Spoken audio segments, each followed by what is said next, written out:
गति 100 शब्द प्रति मिनट। डिक्टेशन शुरू होने में समय शेष है 5 सेकेंड। Ready, start. नोएडा के विवादित ट्विन टावर के 9 सेकेंड के अंदर रविवार दोपहर 2:30 बजे धूल धूसरित होने की इमेज लंबे समय के लिए देशवासियों के जेहन में दर्ज हो गई। ट्विन टावर को गिराने की कार्रवाई सुप्रीम कोर्ट के आदेश के मुताबिक सरकारी एजेंसियों की देखरेख में और हर तरह की सतर्कता के साथ हुई। यही वजह रही कि दिल्ली की ऐतिहासिक कुतुब मीनार से भी ऊंची इन दोनों बिल्डिंगों को विस्फोटकों के जरिए ध्वस्त करने के बावजूद किसी तरह के जान माल का नुकसान नहीं होने दिया गया।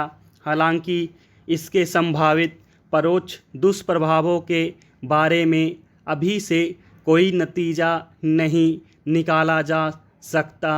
इसके लिए विशेषज्ञों की ज़्यादा गहरी जांच पड़ताल करनी होगी, जिसमें वक्त लगेगा।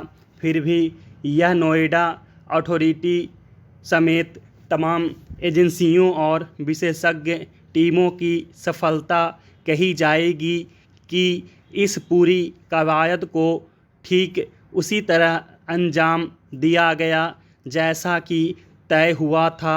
यह ट्विन टावर वर्षों से विवादों में था और देश में बिल्डर नौकरशाही राजनेताओं की साठगांठ का प्रतीक बन गया था। पिछले कुछ समय से देश में यह आम धारणा बनती जा रही थी कि अपने यहाँ सब चलता है।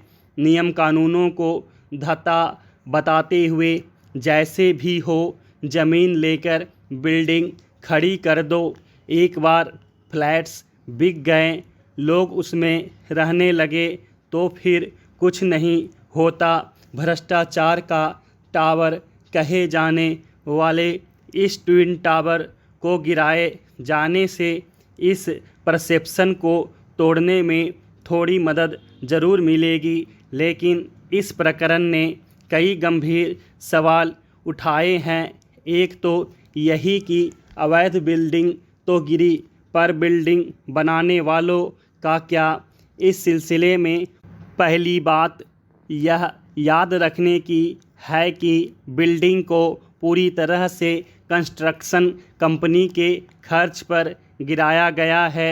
दूसरी और ज़्यादा महत्वपूर्ण बात यह कि इसे गलत तरीके से मंजूरी देने वाले भी कार्रवाई के दायरे में लिए गए हैं। कई अफसरों के खिलाफ कार्रवाई हुई है और जांच चल रही है। फिर भी यह बहस अपनी जगह है ही कि क्या पूरी तरह से तैयार ऐसी बिल्डिंगों को यूं ज़मींदोज़ करना ही सबसे अच्छा विकल्प है।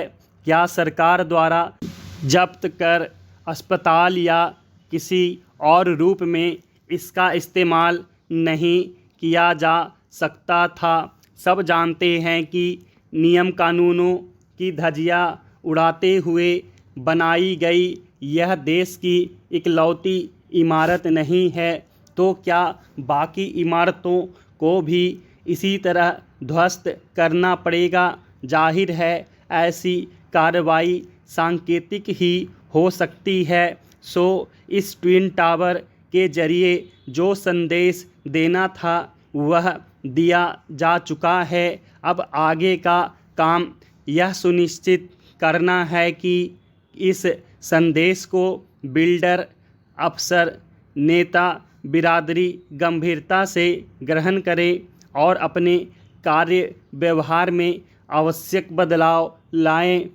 पाकिस्तान के पूर्व पीएम इमरान खान की जनसभाओं में जनता उमड़कर आ रही है।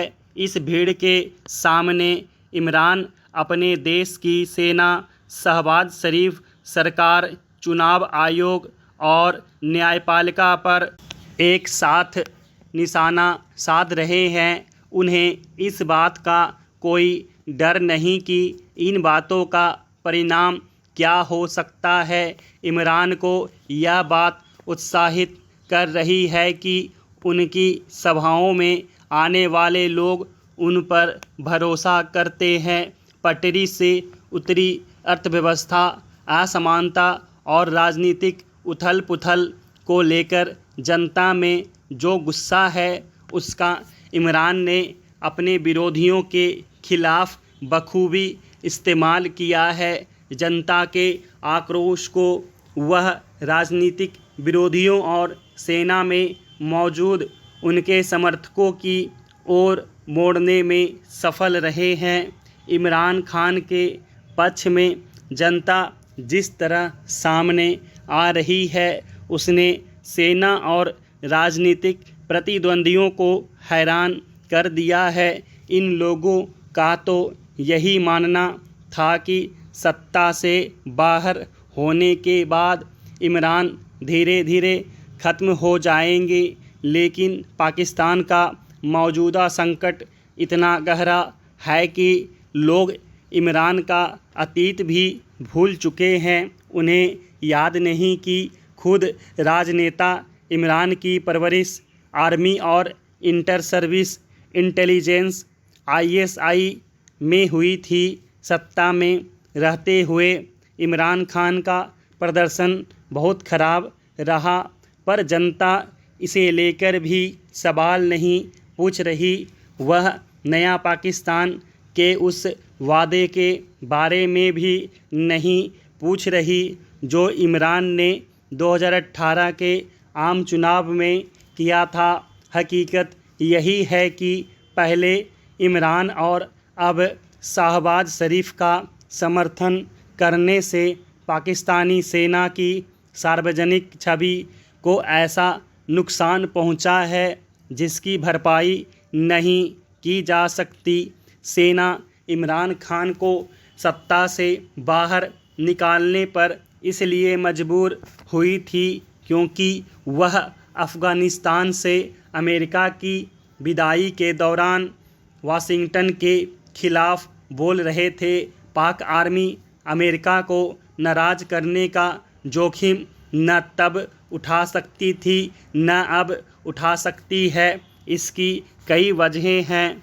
दिक्कत यह है कि सत्ता से बाहर हो चुके इमरान खान पाकिस्तानी सेना और अमेरिकी हित दोनों के लिए खतरनाक साबित हो रहे हैं। सेना की सबसे बड़ी चिंता यह है कि इमरान के समर्थक बड़ी संख्या में पूर्व सैनिक और उनके परिवार हैं। ये लोग पाकिस्तान के पंजाब से आते हैं और इसी क्षेत्र से सेना में सबसे ज़्यादा युवा भर्ती होते हैं। लेकिन पाक आर्मी अमेरिकी हितों को अनदेखा नहीं कर सकती। अमेरिका भी इस मौके का इंतज़ार कर रहा था। अब वह पाकिस्तान को चीन के कब्ज़े से छुड़ा सकता है और अफ़गानिस्तान से पैदा होने वाले ख़तरों को बेअसर करने के लिए एक बार फिर इस्लामाबाद का इस्तेमाल कर सकता है। पाकिस्तान की सेना के सामने चिंता की कई वजहें हैं। अर्थव्यवस्था की नाजुक हालत के अलावा बलूच विद्रोह सिरदर्द बना हुआ है और सेना इससे निपटने में नाकाम रही है। फिर TTP की हिंसा है जिससे वह तालिबान सरकार के आंतरिक मंत्री सिराजुद्दीन हक्कानी के जरिए बातचीत कर रही है।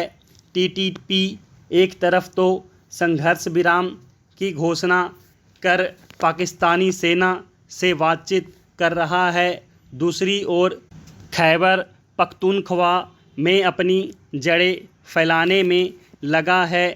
स्थिति इतनी गंभीर हो चली है कि TTP ने सरकार के शीर्ष पर मौजूद लोगों से रंगदारी वसूलनी शुरू कर दी है। स्टॉप।